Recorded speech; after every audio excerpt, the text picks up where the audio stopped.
At 85, here's the truth about my nursing home regret. A story they don't want you to hear. When you've lived as long as I have, 85 years, give or take a few, you come to realize life isn't made up of grand events. No, it's built from little decisions stacked on top of each other like firewood before winter. Some of them keep you warm. Others, they rot, fall apart, and leave you cold when it matters most.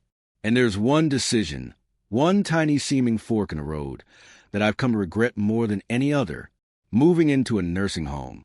Not right away. No, at first it seemed practical, logical. My children encouraged it, said it was time I had some rest, said I'd be well looked after, said I deserved peace and comfort. Maybe they were right. Maybe. But what I found instead wasn't peace. It was something else entirely. If you're watching this, maybe you're thinking about moving into one of these homes yourself. Or maybe you're wondering if your parents should. Well, I won't give you easy answers, but I will give you the truth, at least as I lived it. Let me tell you 6 things, maybe more, that I wish someone had told me. Not to scare you, but so you don't look back one day, sitting under fluorescent lights and wondering when your life stopped being yours. I lost more than just my house. I lost my world. Home, such a short word. But behind that word is 1,000 memories, isn't there? The smell of your favorite mug. The sound of your own floorboards. The rhythm of your own space. When I stepped into that nursing home, I traded all that for beige walls and a schedule. My old chair, the one with a squeaky spring and the worn armrest, replaced by a standard issue recliner that never felt quite right. Suddenly, I had people knocking before they entered, but not out of courtesy, just out of protocol. Meals came like clockwork, even if I wasn't hungry. And my old routine, watering my garden, sorting the mail, listening to the radio in the morning sun, gone. I hadn't realized how much of me was wrapped up in those small, silly things. Independence isn't just physical, it's emotional, too. They say, don't worry, we'll take care of you. And they do more than they need to. They dress you, feed you, decide when you shower, when you walk, even when you talk to your doctor.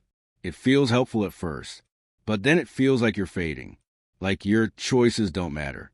It's subtle, but one morning, you wake up and realize you haven't made a real decision in weeks, and then you stop wanting to decide.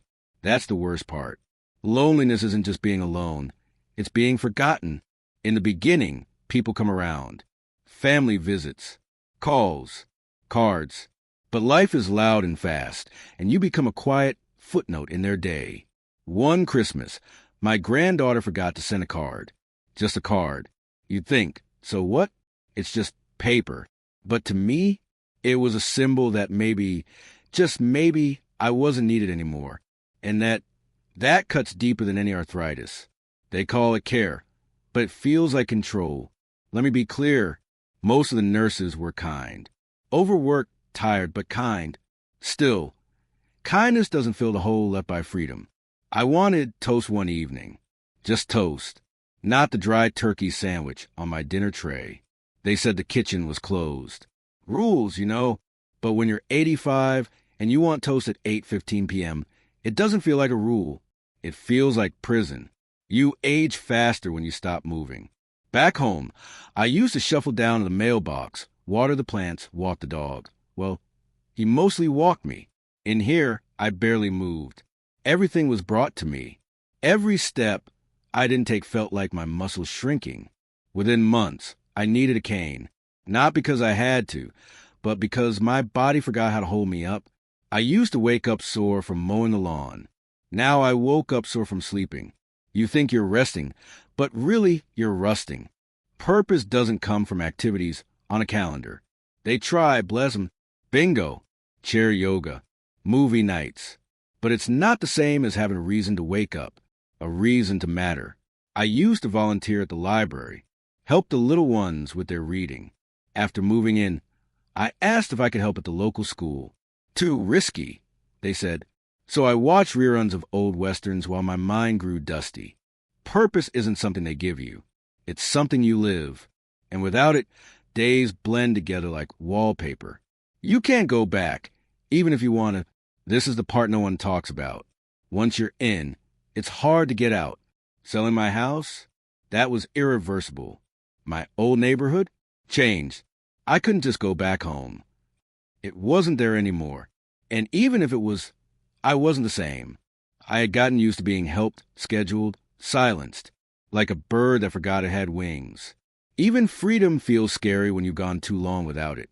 If you stuck with me this long, maybe you understand. Maybe you felt this, or feared it.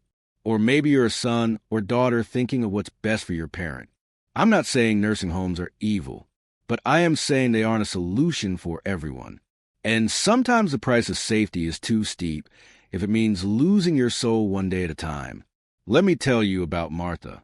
Martha was 87, sharp as a tack. She ran a church bazaar for 22 years before her knees gave out. She moved in the same day I did. For 6 months, she fought the routine. She asked for hot tea at night, brought her own teacup from home. Staff said it wasn't allowed, not hygienic. So she drank water in silence. One day she told me, "I didn't come here to be buried alive." Martha passed away last spring. Her room sat empty for 2 weeks before another resident moved in. The only thing left was her teacup, which they threw away. And then there's me. Some nights, I dream I'm back in my old house, the one with the squeaky step. I'm sitting on the porch with my wife, holding coffee cups and watching the world wake up. Then I open my eyes and I'm here, the same hallway, same walls, same feeling that everything around me belongs to someone else.